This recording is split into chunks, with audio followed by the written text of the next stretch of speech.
Good morning students. हमने second chapter inverse trigonometric function start किया था। उसके बारे में मैंने आपको बताया था कि आप में उसमें जो है जनरल कंसेप्ट बताया था कि उसके लिए आपको दो चीज़ें जो है बहुत ध्यान में रखनी है। एक तो टेबल, जिसमें हम क्या करते हैं, जितने भी हमारे ट्रिग्नोमेट्रिक फंक्शंस होते हैं उनके एंगल्स पे क्या क्या मान होते हैं, मतलब साइन 30 का मान क्या है, कोसिकेंट 30 का मान क्या है, इस तरीके से वो टेबल मैंने आप लोगों को बनवाई भी थी और उसको धीरे धीरे करके कोशिश करेंगे याद ही कर लें तो ज़्यादा आप लोगों के लिए इजी रहेगा। सेकंड चीज़ मैंने आपको बताई थी इनवर्स ट्रिग्नोमेट्रिक फंक्शंस के जो है हमारे पास प्रांत और उनके परिसर आपको जो है वो ध्यान में रखने हैं। उसके बेसिस पे मैंने एक्सरसाइज के 2 क्वेश्चन आपको करवाए थे। तीसरा चौथा आपको बोला था आप खुद कर सकते हैं, बहुत सिंपल है करके। जिन्होंने कर लिया वेल एंड गुड है, जिन्होंने नहीं किया है वो एक देख लेंगे, मैं एक बार और करवा रही हूँ क्वेश्चन। थर्ड क्वेश्चन देखिए क्या है। थर्ड क्वेश्चन में आपको दिया हुआ है कॉसिकेंट इनवर्स 2। ठीक है, तो सबसे पहले वही करेंगे, हम मान लेंगे इसको किसी भी एक चर के इक्वल।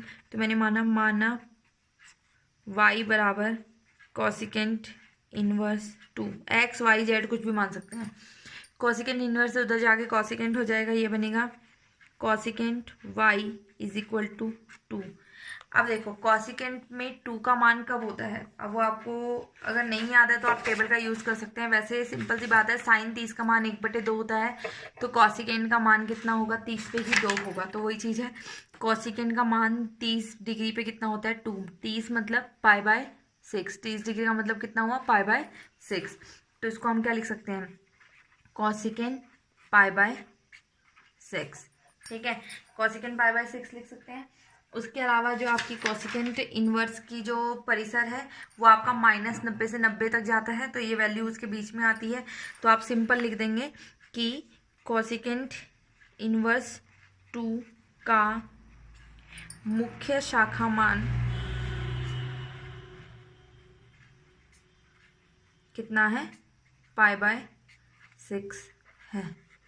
ठीक है, या हम ये भी लिख सकते हैं कि कॉसिकेंट इनवर्स 2 बराबर में कितना आ गया, π/6। तो ये आपका आंसर आ गया। ठीक है, वैसे क्वेश्चन आपको करने के लिए दिया था, जिसने नहीं किया वो चेक कर सकते हैं। क्वेश्चन नंबर 4 भी सिमिलर है, कुछ अलग नहीं है। क्वेश्चन नंबर 4 में आपको दिया हुआ है tan इनवर्स -√3। ठीक है, तो इसको फिर से मानेंगे हम कि मान लिया इसको, माना x is equal to tan inverse -√3, तो tan इधर आगे प्लस हो जाएगा, बनेगा tan x is equal to -√3। Clear है। अब जो tan की आपके पास परिसर चलता है वो हमारा चलता है -90 से लेके 90 ओपन इंटरवल में। क्लियर। आप देखो ये -√3, tan में √3 कहाँ पे आता है, सबसे पहले तो आप ये ध्यान रखो, tan में जो √3 आता है हमारा, माइनस साइन बाहर ले रही हूँ मैं, tan में √3 आता है हमारे कहाँ पे, 60 डिग्री पे। 60 डिग्री मतलब π/3। ठीक है, तो इसको यूँ भी लिख सकती हूँ, tan x is equal to tan -π/3। अब -π/3 -60 -90 से 90 के बीच में आता है, तो मतलब इसको भी कुछ चेंज करने की जरूरत नहीं है। ये पहले 4 क्वेश्चन तो बहुत ही सिंपल थे, क्योंकि इसमें आपको जो आप एंगल लिख रहे हो वही आपका मुख्य शाखा मान बन जा रहा है या मुख्य मान बन जा रहा है। ठीक है, तो वही चीज है।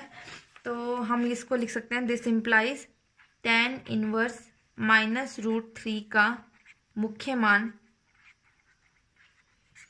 मान भी लिख सकते हो इसको डायरेक्टली, वो कितना है आपका, -π/3 है। यहाँ पे आप इसको एंड कर सकते हो। क्लियर। यहाँ तक के क्वेश्चंस बहुत सिंपल थे, क्योंकि आपका जो एंगल आ रहा था वो आपके परिसर की रेंज में ही आ रहा था, परिसर में ही आ रहा था। ठीक है, उससे बिलोंग कर रहा था। अब जो आगे के क्वेश्चन हैं वो थोड़े डिफरेंट है, देखिए कैसे।